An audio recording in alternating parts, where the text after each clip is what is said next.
Manlık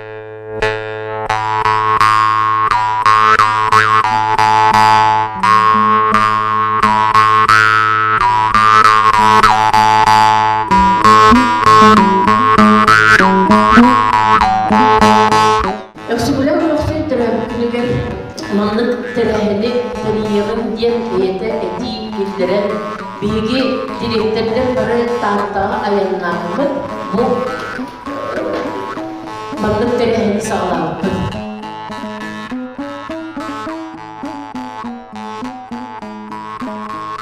Bilgi kinologta göre yaktaktı.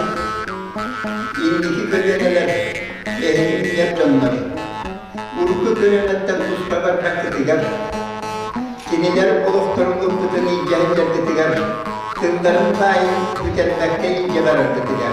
Arada kahanlarının nurluların üyeler gâttanan, akabarın kararlanan, havlanan kararlıdır.